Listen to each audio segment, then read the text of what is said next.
Hi, this is Mr. Gary Maselli coming back at you with another video. We're back at a customer's home for a clean out and a real estate cleaning. We've cleaned this house once before, and we're just actually taking some of this junk to the dump the customers requested.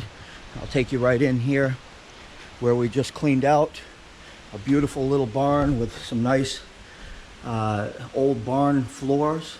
These are sought after by many people.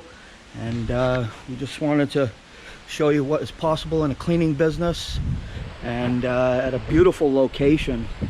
This is an old power station in Wells River, Vermont, and this is just a gorgeous spot. We cleaned the whole home out before, and it's a good idea in the cleaning business to actually have a truck and a trailer like you see behind me, and we got the job done for the customer. And like, subscribe, share, and if you want to know more about starting your own cleaning business, click the link below, and we'll see you in the next video.